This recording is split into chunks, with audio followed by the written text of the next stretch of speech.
Bonjour à tous et à toutes, j'espère que vous allez bien.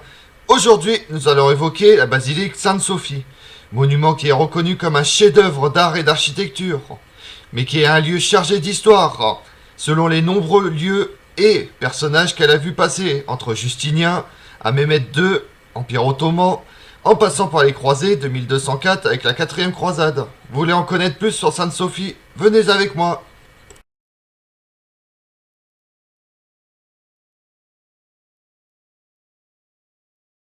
Dans l'Antiquité, Byzance est une cité de l'Empire romain, située sur le détroit du Bosphore qui relie la mer Noire à la mer de Marmara. Au début du IVe siècle, l'empereur Constantin décide de déménager sa capitale de Rome à Byzance pour pouvoir surveiller les barbares qui menacent l'Empire par l'Est. En 330, il rebaptise la ville. Byzance devient Constantinople. Quelques décennies plus tard, en 395, l'empereur Théodose divise l'Empire romain en deux parties, l'Empire romain d'Occident et l'Empire romain d'Orient. Le premier disparaît en 476, tandis que le second continue d'exister pendant plus de 1000 ans avec Constantinople comme capitale.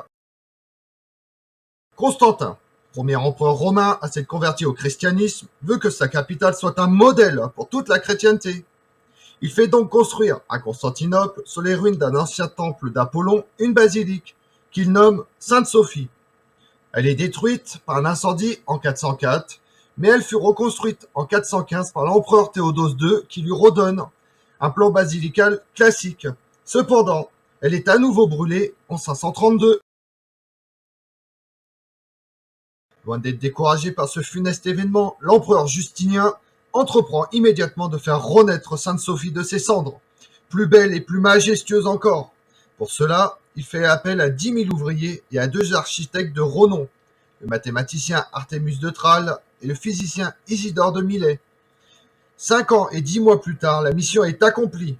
Quelle performance! La basilique Sainte-Sophie devient le siège du patriarcat de Constantinople et le lieu d'accueil des grandes cérémonies. C'est là que l'empereur est également couronné.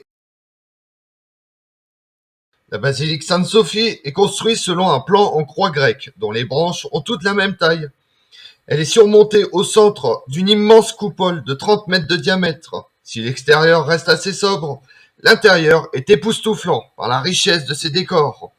Les nombreuses ouvertures, les couleurs flamboyantes, les matériaux employés, de l'or, des marbres, des pierres semi-précieuses, précieuses, etc., ainsi que la finesse des mosaïques et des peintures murales, ont de quoi éblouir les fidèles qui viennent y prier. Pendant tout le Moyen-Âge, la basilique Sainte-Sophie subit de multiples dégâts, à commencer en 557 par l'effondrement de sa coupole, aussitôt reconstruite par l'empereur Justinien avec 6 mètres de hauteur en plus. Puis, au fil des années, elle est régulièrement endommagée par des tremblements de terre et des incendies.